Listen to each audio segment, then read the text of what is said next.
Good morning students. तो आज हम लोग वैद्युत विभव चैप्टर को आगे फर्दर प्रोसीड करने वाले हैं। तो उसी में हम लोग पढ़ चुके थे,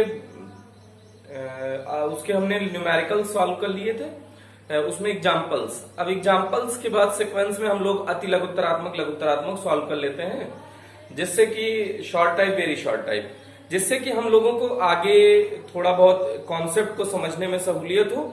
तो कॉन्सेप्ट बेस्ड कुछ न्यूमेरिकल्स या यूं कह सकते हैं conceptual problems, very short type और शॉर्ट टाइप हम लोग देखने का स्टार्ट करने जा रहे हैं। तो यहां से हम लोग अब पहला वेरी शॉर्ट टाइप अति लघुत्तरात्मक देखने जा रहे हैं।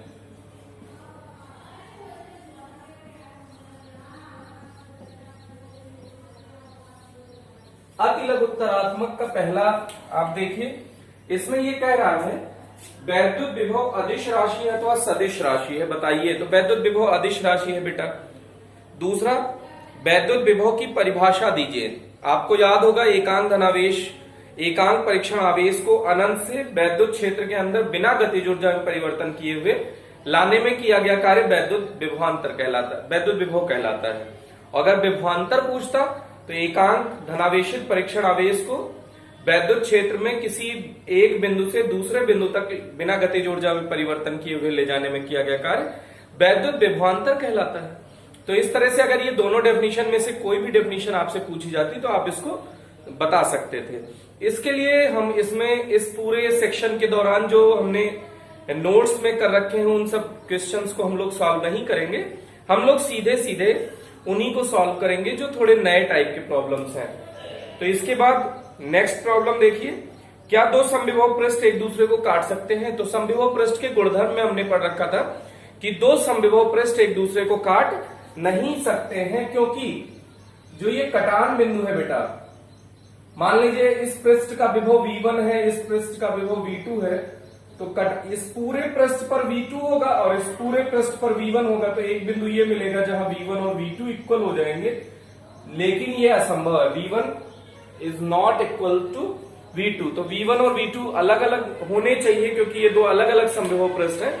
इसलिए दो समविभव पृष्ठ एक दूसरे को काट नहीं सकते हैं, क्योंकि कटान बिंदु पर दोनों पृष्ठों के विभव समान हो जाएंगे, जो कि असंभव है। तो इसके बाद नेक्स्ट क्वेश्चन देखिए, किसी आवेश के कारण अनंत पर विभव कितना होता है? तो अनंत पर विभव जैसे V इक्वल्स होता है KQ upon small r, K equals 1/4πε0। तो जैसे जैसे आप ये कह सकते हैं दूरी r टेंडिंग टू इन्फिनाइट है, तो अगर ये इन्फिनाइट है तो 1/0 रख सकते हो इन्फिनाइट के प्लेस पे, तो ये लगभग पलट के क्या हो जाएगा? 0। तो v टेंडिंग टू 0 हो जाएगा। एग्जैक्ट 0 ना होके कैसे होगा? अगर ये r टेंडिंग टू इन्फिनाइट है तो v टेंडिंग टू 0 होगा। तो अगर अनंत पर आपसे पूछा जाए विभव कितना होगा, तो अनंत पर विभव 0 होगा। क्या निर्वात में किसी बिंदु पर वैद्युत विभव 0 हो सकता है जबकि उस बिंदु पर वैद्युत क्षेत्र 0 ना हो? ये बहुत बढ़िया कॉन्सेप्चुअल प्रॉब्लम है। क्या निर्वात में किसी बिंदु पर वैद्युत विभव 0 हो सकता है जबकि वहां पर वैद्युत क्षेत्र उपलब्ध हो? ये कह रहा है ये। तो आप इसके लिए विचार करें कि देखिए वैद्युत विभव अदिश राशि है, तो उनको आप जोड़ोगे घटाओगे अदिश रूप में, मतलब चिन्ह सहित। तो अगर एक प्लस आवेश ले लीजिए, एक माइनस आवेश ले लीजिए, और अगर दूरियां समान कर दीजिए, प्लस आवेश के कारण और माइनस आवेश के कारण किसी भी समान दूरी पर आप ले लेंगे वैद्युत विभव, तो वहां पर दोनों का एडिशन क्या हो जाएगा? 0। तो यही कॉन्सेप्ट लगाएंगे तो समान परिमाण के आवेश हो लेकिन विपरीत प्रकृति के, तो ये हम लोग वैद्युत द्विध्रुव में पढ़ चुके हैं। तो वैद्युत द्विध्रुव इस बिंदु पर सोचो, अगर ये मध्य बिंदु है तो ये टोटल दूरी अगर 2a होती है तो ये दूरी a, ये दूरी a हो जाएगी। तो इसके कारण इस बिंदु पर विभव, बिंदु a के कारण P पर विभव क्या हो जाएगा? VA के कारण विभव है K minus Q upon A, और B के कारण बिंदु P पर विभव क्या है? K Q upon A। अगर दोनों को जोड़ दें V at P, VA plus VB हो जाएगा। तो यहां पर आप देखिए एक प्लस है एक माइनस है, तो नेट क्या हो जाएगा? 0। तो ऐसे ही हम, ये तो द्विध्रुव के कारण एक स्थिति हो गई। अगर द्विध्रुव की निरक्षीय स्थिति लेंगे तो यहां से भी दूरियां लगातार बराबर है, चाहे इस पॉइंट पे ले लीजिए तो भी ये दूरी बराबर है, इस पॉइंट पर ले लीजिए तो भी ये दूरी बराबर है। तो अगर ये x है, ये x है, तो अगर ये दूरियां बराबर हैं तो निरक्षीय स्थिति में भी किसी बिंदु पर विभव शून्य हो जाएगा, क्योंकि ये माइनस क्यू, ये प्लस क्यू, तो माइनस क्यू के कारण x दूरी पर विभव कितना हो जाएगा, वही के क्यू अपॉन एक्स हो जाएगा, और प्लस क्यू के कारण के क्यू अपॉन एक्स हो जाएगा। तो वी एट इस पॉइंट पे क्या हो जाएगा, दोनों का एडिशन हो जाएगा, फिर से 0 आ जाएगा। तो बेटा द्विध्रुव के मध्य बिंदु पर यहां पर वैद्युत क्षेत्र है लेकिन वैद्युत विभव शून्य है, और द्विध्रुव की निरक्षीय रेखा पर, द्विध्रुव की निरक्षीय रेखा पर कुल मिला के कॉन्सेप्ट ये है कि दूरी होनी चाहिए बराबर और आवेश हो विपरीत, तभी तो दोनों का समेशन क्या हो जाएगा, 0। तो दो बिंदुओं पर यह संभव है कि वैद्युत क्षेत्र शून्य नहीं है लेकिन वैद्युत विभव शून्य है। तो ये बहुत बढ़िया कॉन्सेप्चुअल प्रॉब्लम है बेटा, इस पे आप जरूर इसको ध्यान दें। इसके बाद नेक्स्ट प्रॉब्लम, ये भी एकदम सिमिलर टाइप का प्रॉब्लम है, थोड़ा सा इसमें चेंज किया गया, ये भी बहुत बढ़िया प्रॉब्लम है। तो क्या किसी बिंदु पर वैद्युत क्षेत्र शून्य हो सकता है जबकि उस बिंदु पर वैद्युत विभव शून्य ना हो? क्या किसी बिंदु पर वैद्युत क्षेत्र शून्य हो सकता है जबकि उस बिंदु पर विभव शून्य ना हो? तो विभव शून्य नहीं होना चाहिए। तो एक तो हमने चालक गोले के अंदर देखा था, यहां पर विभव नियत है, ये सब पूरा थ्रू आउट, यहां पर वी वी वी ये सब नियत है, अंदर विभव क्या है, नियत है, लेकिन यहां पर वैद्युत क्षेत्र अंदर क्या होता था, शून्य। तो चालक गोले के अंदर वैद्युत क्षेत्र शून्य है लेकिन वैद्युत विभव नियत है। तो ये तो पहला केस हो गया बेटा। अब अगर ये प्लस क्यू ले लो, तो इस मध्य बिंदु पर अगर ये दूरी x है, ये दूरी x है, तो इसके कारण मध्य बिंदु पर ये इधर होगा वैद्युत क्षेत्र, और EB अगर ये B बिंदु है तो EB इधर होगा। तो EA इक्वल्स क्या हो जाएगा बेटा, KQ upon x square. EB equals क्या हो जाएगा, KQ अपॉन एक्स स्क्वायर। तो E नेट क्या हो जाएगा, ये दिशा विपरीत है बेटा, तो परिमाण में इनको जोड़ सकते हो आप। तो यहां पर परिमाण में जब जोड़ेंगे तो दोनों विपरीत हैं, तो EA माइनस EB हो जाएगा।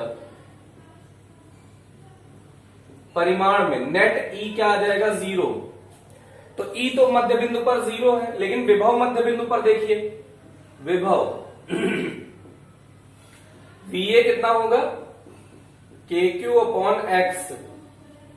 VB कितना होगा, KQ अपॉन एक्स। तो विभव अदिश राशि है, तो V एट P पॉइंट, तो V एट P पॉइंट क्या होगा, VA प्लस VB। तो ये क्या आ जाएगा बेटा, KQ upon x, KQ upon x, तो 2KQ अपॉन एक्स आ जाएगा। तो इस तरह से विभव तो शून्य नहीं है लेकिन वैद्युत क्षेत्र शून्य है। तो दो स्थितियां हो सकती हैं, चालक गोले, आवेशित चालक गोले के अंदर, यहां आवेशित है बेटा, आवेशित चालक गोले के अंदर वैद्युत क्षेत्र शून्य होता है परंतु वैद्युत विभव नियत होता है, और समान परिमाण और समान प्रकृति के मध्य बिंदु पर, समान परिमाण और समान प्रकृति के आवेश के मध्य बिंदु पर वैद्युत क्षेत्र तो शून्य होगा लेकिन वैद्युत विभव शून्य नहीं होगा। तो ये इसका एक नेक्स्ट केस है। तो इस तरह से इस टाइप के क्वेश्चन बहुत अच्छे होते हैं, इसे क्योंकि ये एकदम थिंकिंग बेस्ड है तो आपको सोचना है। फिर इसके बाद नेक्स्ट क्वेश्चन देखते हैं बेटा। इसके बाद नेक्स्ट क्वेश्चन है, एक समविभव पृष्ठ पर 10 सेंटीमीटर दूर बिंदु, ये कोई समविभव पृष्ठ है और ये यहां से यहां तक कुछ 10 सेंटीमीटर दूरी है, ए से बी तक, 200 माइक्रोकूलम आवेश, Q इक्वल्स 200 माइक्रोकूलम आवेश को ले जाने में किया गया कार्य कितना होगा? तो कार्य का फॉर्मूला विभव गुणा आवेश, VB माइनस VA। अच्छा, समविभव पृष्ठ के कारण समविभव पृष्ठ के कारण VA इक्वल्स VB होगा, कुछ V मान लेते हैं तो यहां रख दीजिए। तो W इक्वल्स Q अभी हमने मान नहीं रखा लेकिन V माइनस V, तो ये नेट आ गया 0। तो किया गया कार्य शून्य होगा। तो समविभव पृष्ठ पर आवेश को एक बिंदु से दूसरे बिंदु तक ले जाने में किए गए कार्य का मान शून्य होता है। ये इसकी प्रॉपर्टी भी है बेटा। इसके बाद नेक्स्ट देख लीजिए, निम्नलिखित के कारण समविभव पृष्ठ की आकृति क्या होगी। बिंदु आवेश के कारण बेटा, बिंदु आवेश के कारण संकेंद्रीय गोलों के समान होती है। बिंदु आवेश के कारण कैसी होती है, संकेंद्रीय गोलों के रूप में। जैसे ये वैद्युत क्षेत्र रेखाएं होंगी, वैद्युत क्षेत्र रेखाओं के लंबवत होगा तो संकेंद्रीय गोलों के रूप में होगा। दूसरा, एक समान वैद्युत क्षेत्र के कारण, एक समान वैद्युत क्षेत्र ये मान लीजिए है, तो एक समान वैद्युत क्षेत्र के कारण होगा समतल पटल के रूप में। क्षेत्र के लंबवत तल, क्षेत्र के लंबवत समतल पटल के रूप में, वैद्युत क्षेत्र के लंबवत समतल पटल के रूप में समविभव पृष्ठ होगा। तो उसके बाद नेक्स्ट क्वेश्चन देख लीजिए बेटा, जब कोई वैद्युत द्विध्रुव किसी वैद्युत क्षेत्र के समांतर रखा जाता है तो उसकी स्थितिज ऊर्जा क्या होगी।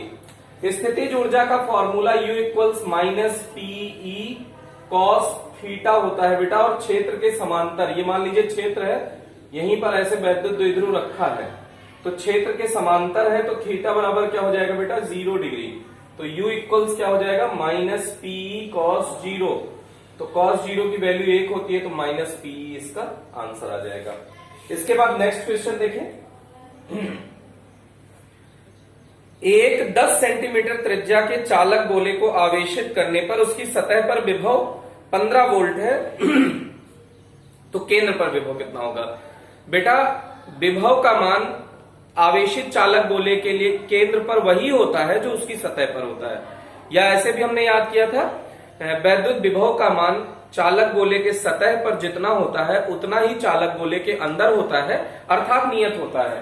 तो अगर सतह पर 15 वोल्ट है तो उसके अंदर, ये मान लीजिए कि कोई चालक गोला है, यहां पर अगर विभव 15 वोल्ट है तो यहां पर भी 15 होगा, यहां, तो हर जगह पर इसके अंदर पूरे हर जगह पे ये 15 वोल्ट होगा, अर्थात ये समविभव पृष्ठ की भांति व्यवहार करेगा।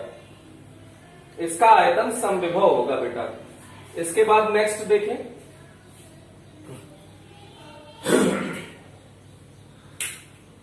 इसके बाद नेक्स्ट प्रॉब्लम है बेटा, उसको आप देखें।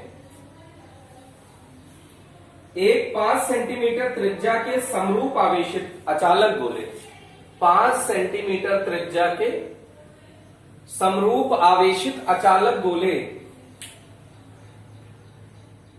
की सतह पर 10 वोल्ट विभव है तो केंद्र पर विभव कितना होगा। सतह पर विभव है 10 वोल्ट, सतह पर 10 वोल्ट विभव है, V एट सरफेस है 10 वोल्ट। तो केंद्र पर पूछा है, V केंद्र कितना होगा, तो V केंद्र होता है 3/2 V सतह है। अचालक गोले के लिए हमने ये शर्त निकाली थी बेटा, केंद्र पर विभव 1.5 गुना होता है सतह पर विभव के। तो 3/2 V सतह दिया है 10, तो यह आ गया 15 वोल्ट। तो V केंद्र पर विभव कितना होगा बेटा 15 वोल्ट होगा। इसके बाद नेक्स्ट देखिए, निर्वात में किसी बिंदु x, y, z सभी मीटर में दिए हैं पर वैद्युत विभव 2x² वोल्ट है।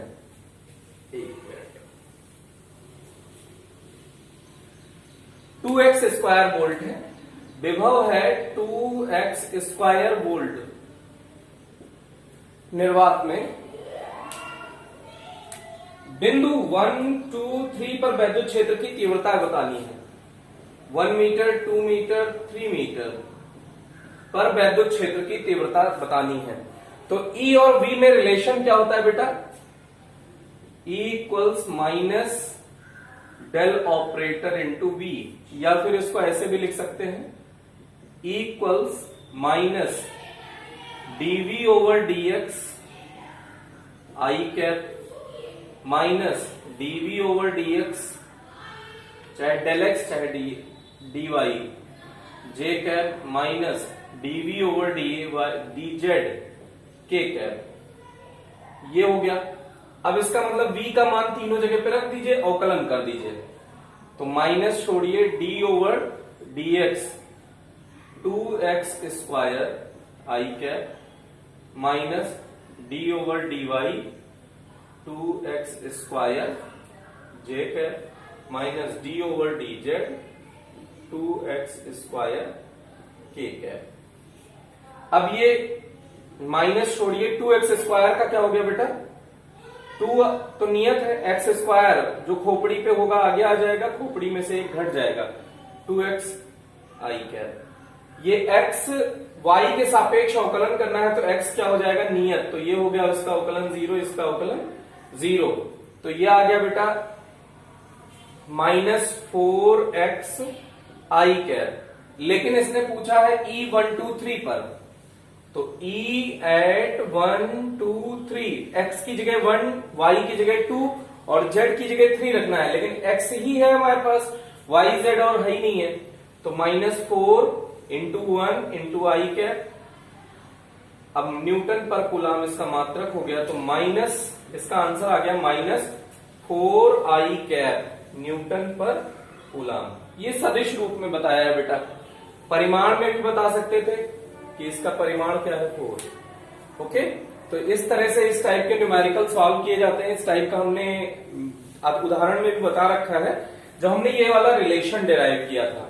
तो इस टाइप का आप देख सकते हैं, बहुत इजी होता है, बस आपको थोड़ा सा अवकलन आना चाहिए। अगर आपको अवकलन से रिलेटेड कोई प्रॉब्लम है तो आप 11th क्लास के नोट्स रिवाइज करें। तो इसके बाद नेक्स्ट देखें बेटा,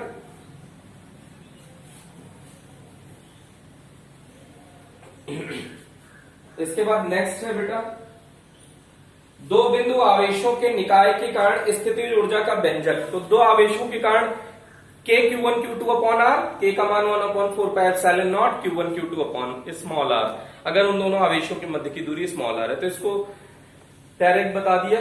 तीन बिंदु आवेशों के कारण निकाय की स्थितिज ऊर्जा का व्यंजक लिखिए। तीन बिंदु आवेश के कारण बेटा, ये q1 मान लो, q2 मान लो, q3 मान लो, तो ये दूरी r13 मान लो, ये r12 मान लो और r23 मान लो। तो स्थितिज ऊर्जा का फॉर्मूला, इसमें जोड़े बनाने होते हैं आपको याद हो, तो इसके साथ इसका जोड़ा बना लीजिए, u13 plus u12 plus u23, इतने जोड़े बनेंगे बेटा। तो k q1 q3 r13 plus k q1 q2 r12 plus k q2 q3 r23। ये k का मान यहां जरूर लिख दीजिएगा जहां k equals 1/4 pi epsilon not. तो बेटा ये हो गया इसका तीन आवेशों के कारण। तीन के कारण भी नोट में लिखा रखा है, चार के कारण भी नोट में लिखा रखा है, तो इसको आप देख लीजिएगा। उसके बाद विभव प्रवणता का मात्रक लिखिए। विभव प्रवणता अभी हमारे टॉपिक में आया नहीं है, आगे हम लोग डिस्कशन करेंगे। लेकिन विभव प्रवणता होता क्या है बेटा, विभव प्रवणता माने होता है ढाल, प्रवणता माने ढाल।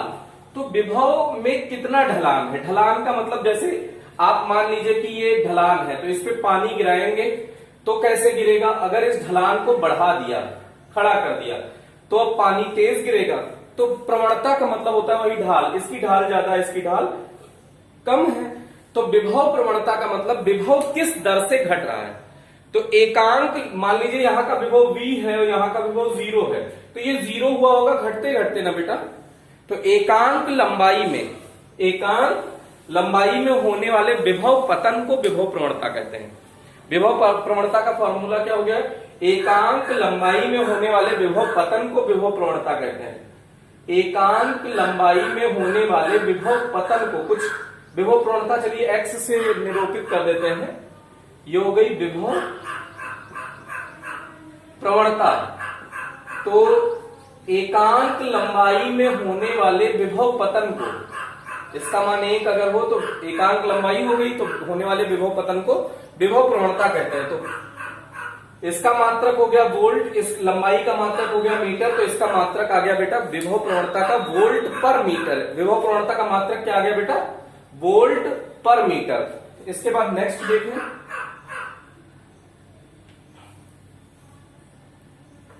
एक इलेक्ट्रॉन को दो बिंदुओं के मध्य विभवांतर जिनका 20 वोल्ट है ले जाने में किया गया कार्य। यहां से यहां तक ले जाना है, एक इलेक्ट्रॉन को ले जाना है और इनके मध्य विभवांतर है 20 वोल्ट। तो कार्य का फॉर्मूला होता है विभव गुणा आवेश। तो विभव का मान है 20 वोल्ट, आवेश का मान है 1 इलेक्ट्रॉन 1e। तो 20 1 तो रहने दीजिए, ई का मान होगा 1.6 गुणा 10 की घात -19। तो 16 दूना 32, ये इससे दशमलव हट चुका होगा, तो 32 गुणा 10 की घात -19 जूल। ये आ गया बेटा। अगर इसी को इलेक्ट्रॉन वोल्ट में बदलना होता तो 1.6 × 10⁻19 से डिवाइड भी कर देते। तो ये हो गया इसका। फिर इसके बाद नेक्स्ट देखिए, 10 सेंटीमीटर त्रिज्या के आवेशित गोले। ये देखिए थोड़ा सा इसमें लेंदी है। 10 सेंटीमीटर त्रिज्या के आवेशित गोलीय कोश के पृष्ठ पर, ये 10 सेंटीमीटर की त्रिज्या का आवेशित गोलीय कोश के पृष्ठ पर विभव का मान 40 वोल्ट है। पृष्ठ पर V पृष्ठ 40 वोल्ट। एक आध किताब में इसको हमने देखा 50 वोल्ट भी लिखा है, तो उसके अकॉर्डिंग आप सॉल्व कर लीजिएगा, इसका स्ट्रेस नहीं है। गोलीय कोश के केंद्र से 20 सेंटीमीटर, यहां 20 सेंटीमीटर, केंद्र से 20 सेंटीमीटर की दूरी पर वैद्युत विभव का मान ज्ञात करना है बेटा। इस बिंदु पर V आउटसाइड आपको ज्ञात करना है।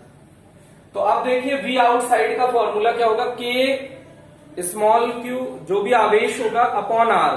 तो आवेश नहीं पता है बेटा, आवेश पता करने के लिए ये इंफॉर्मेशन दी हुई है। तो सर्वप्रथम इंफॉर्मेशन से V पृष्ठ क्या हो जाएगा बेटा? KQ upon capital R। ये क्या है बेटा? कैपिटल R, और इसे स्मॉल r से डिनोट कर लीजिए। तो K इक्वल्स क्या हो जाएगा? 1/4πε0। तो आप देखिए K का मान हो गया 9 गुणा 10 की घात 9। Q का मान आपको निकालना है, R का मान आपको दिया है 10 सेंटीमीटर, को मीटर में कन्वर्ट कर लीजिए। V पृष्ठ दिया है 40। तो Q का मान यहां से हो गया बेटा 40 गुणा 10 400 गुणा 10 की घात -2, डिवाइड में ये चला गया 9 गुणा 10 की घात 9। तो इतने इंफॉर्मेशन Q का यूज करिए और दूसरे समीकरण में इसको रख दीजिए।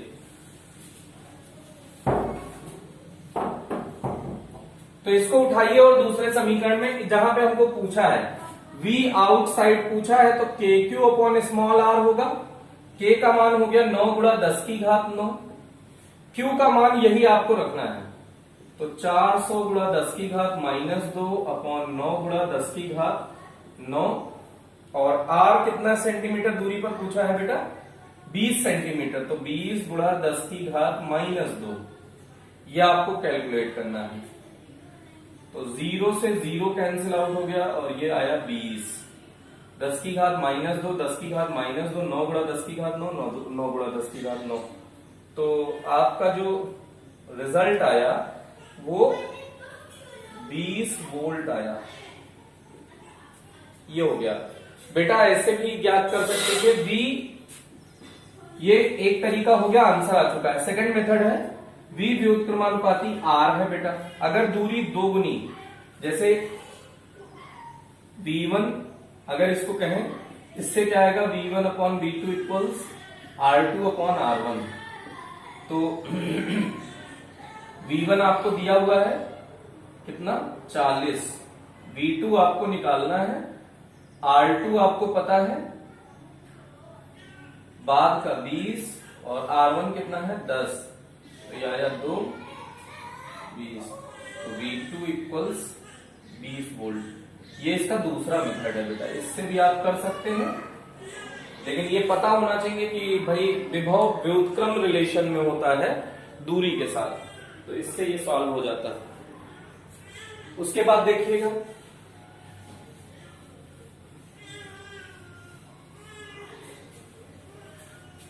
नेक्स्ट,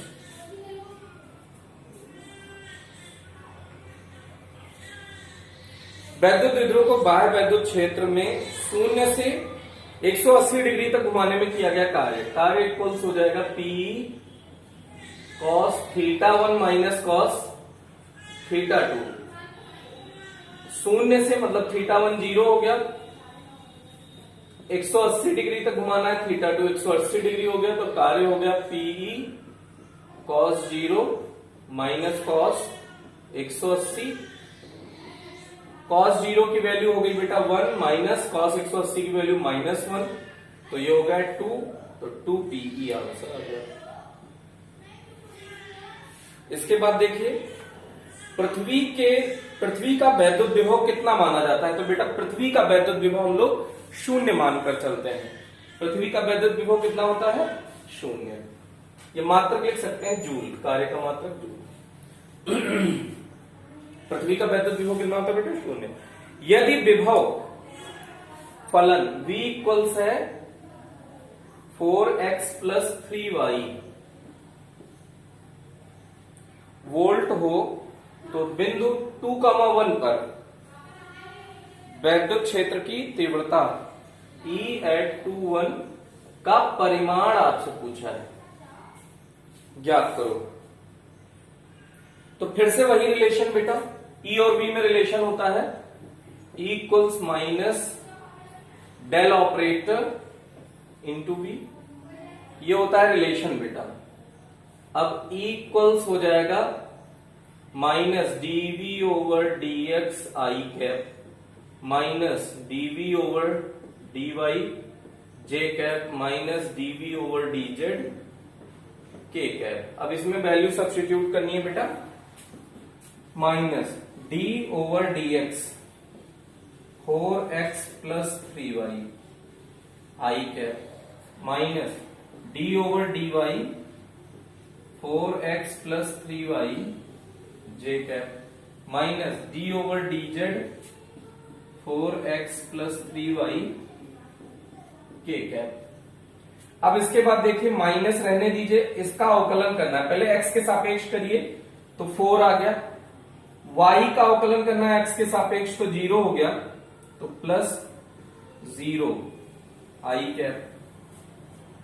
ऐसे ही यहां भी माइनस लगाइए, x का y के सापेक्ष अवकलन हो गया 0 और 3y का हो गया 3 j कैप। x का भी z के सापेक्ष अवकलन और y का भी z के सापेक्ष अवकलन, तो ये हुआ 0। तो नेट कितना आ गया बेटा minus 4i cap minus 3j cap, ये आ गया E।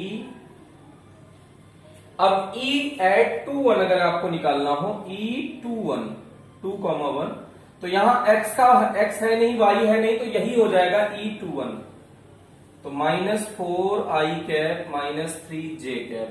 लेकिन इसने फाइनली पूछा इसका परिमाण ज्ञात कीजिए, तो E2,1 का परिमाण आपको ज्ञात करना है, तो अंडर रूट i कंपोनेंट में कितना है -4 उसका स्क्वायर प्लस j कंपोनेंट में कितना है -3 उसका स्क्वायर, तो ये आ गया 16 प्लस 9 25 अंडर रूट में, तो इतना आ गया 5। अब न्यूटन पर कूलम, ये आंसर आ गया बेटा। तो इस तरह से इस टाइप का रिलेशन पे न्यूमेरिकल पूछा जा सकता है, काफी इजी होता है, सिर्फ अवकलन करना होता है। तो इसके बाद ये अति लघुत्तरात्मक के 20 प्रॉब्लम जो हमने सॉल्व किए, इसके बाद इसमें 2-4 प्रॉब्लम है लघु उत्तरात्मक के। लघु उत्तरात्मक में मैक्सिमम इन्होंने पूछा है थ्योरी बेस्ड, तो थ्योरी हमने सॉल्व करा रखी है, तो उसका डिस्कशन नहीं किया जाएगा, सिर्फ न्यूमेरिकल का डिस्कशन किया जाएगा बेटा। तो न्यूमेरिकल का डिस्कशन करने के लिए कुछ प्रॉब्लम है जिनका डिस्कशन करना है, तो इसको देखते हैं।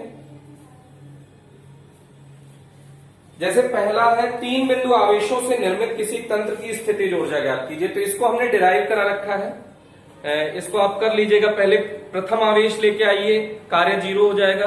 द्वितीय आवेश लेके आइए तो पहले के कारण विभव हो जाएगा, इंटू लाया गया आवेश। फिर तृतीय लाइए आवेश तो पहले दूसरे के कारण विभव, और तीसरे को लाया गया आवेश से गुणा कर दीजिएगा, तो इससे तीनों का ऐड कर दीजिएगा, कार्य मिल जाएगा। इस तरह से आप इसको कर सकते हैं। फिर इसके बाद एक अच्छा क्वेश्चन है, आवेशित चालक के पूर्ण आयतन में स्थिर वैद्युत विभव उसके पृष्ठ पर स्थित वैद्युत विभव के तुल्य होता है, क्यों? तो वैद्युत क्षेत्र और वैद्युत विभव में संबंध होता है बेटा E equals minus dV over dr। बेटा ये कह रहा है कि जो पृष्ठ पर विभव होता है वही अंदर विभव होता है, ये इसके तुल्य होता है, क्यों? तो अंदर हम जानते हैं कि E इक्वल 0 होता है, तो चालक के अंदर E इक्वल्स 0, अर्थात अगर इस रिलेशन का यूज करें तो dV over dr minus dV over dr equal 0, तो dV ओवर dr इक्वल्स 0। इसका मतलब विभव का अवकलन किया गया r के सापेक्ष वो 0 है। ये दो स्थितियों में हो सकता है, जब विभव ही 0 हो या V नियत हो। V नियत का मतलब संपूर्ण आयतन में, चालक के संपूर्ण आयतन में विभव का मान नियत है, अर्थात अब आवेश को एक बिंदु से दूसरे बिंदु तक ले जाइए। तो Q यहां का विभव A मान लीजिए, ये B बिंदु मान लीजिए, तो VB माइनस VA। तो अगर ये विभव नियत है बेटा तो VB इक्वल्स VA हो जाएगा, इक्वल्स V मान ले, तो किए गए कार्य का मान 0 आ जाएगा। अगर किए गए कार्य का मान 0 होगा तो हम कह सकते हैं कि संपूर्ण आयतन में विभव का मान नियत रहेगा। तो इस तरह से ये थोड़ा सा अच्छा कॉम्प्लिकेटेड था। इसके बाद हमने इसको डेरिवेशन में करा रखा है कि समरूप बाह्य वैद्युत क्षेत्र में बाह्य आवेश की उपस्थिति के कारण हमने आपको कार्य या स्थितिज ऊर्जा का कैलकुलेशन किया है, तो वही ये अगला डेरिवेशन है, तो इसका भी नहीं कर रहे हैं। फिर इसका 13th देखिए, सिद्ध कीजिए किसी बिंदु आवेश के चारों ओर जो परावैद्युत माध्यम होने पर विभव निर्वात की तुलना में 1/εr होता है।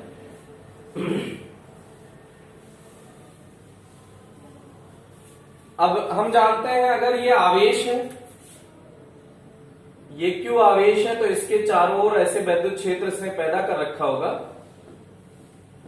तो मान लीजिए इस बिंदु पर विभव निकालना चाहते हैं, तो V निर्वात में, V निर्वात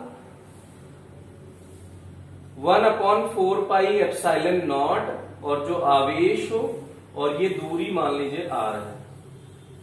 अब इसके चारों ओर एक माध्यम हो जाए, परावैद्युत माध्यम की उपस्थिति के कारण, परावैद्युत माध्यम की उपस्थिति के कारण हम जानते हैं εr बराबर ε/ε0 होता है। तो परावैद्युत माध्यम की उपस्थिति V माध्यम का फॉर्मूला हो जाएगा बेटा 1/4πε Q अपॉन r। अब एप्साइलन की वैल्यू इस रिलेशन से रख सकते हैं, एप्साइलन इक्वल्स क्या हो जाएगा, ε0 εr। तो 1/4πε0 εr Q अपॉन r। तो इसको देखिएगा आप इतने पोर्शन को, क्या ये V निर्वात नहीं लगाया है, तो आपका आ गया V माध्यम इक्वल्स, इतने की जगह पे हमने लिख दिया V निर्वात समीकरण 1 से। कहां से लिख रहे हैं बेटा, समीकरण 1 से। तो क्या लिख दिया इसकी जगह पे, V निर्वात, और बटे में इसमें क्या भी शेष रह रहा है, εr। तो निर्वात की तुलना में एप्साइल 1 माध्यम में जो वैद्युत विभव होता है निर्वात का 1/εr होता है। तो ये हमने प्रूव कर दिया। इसके बाद इसमें नेक्स्ट देखिएगा, इसमें एक न्यूमेरिकल है 15, वही इसमें देखना है, बाकी सब थ्योरेटिकल बेस्ड है, तो आप खुद से करिएगा और कोई प्रॉब्लम होती है तो आप कमेंट में जरूर बताइए। इसके बाद देखिएगा, ये कह रहा है 10 माइक्रोकूलाम तथा 5 माइक्रोकूलाम, 10 माइक्रोकूलाम तथा 5 माइक्रोकूलाम आवेश परस्पर 1 मीटर की दूरी पर हैं। इन आवेशों के मध्य की दूरी 0.5 मीटर करने पर इन्हीं आवेशों के मध्य की दूरी आधी कर दी जाए 0.5 मीटर। ये R1 मान लीजिए, R2 कितना कर दिया, आधा 10 माइक्रोकूलम और ये 5 माइक्रोकूलम। आधा करने पर किए गए कार्य का मान ज्ञात कीजिए।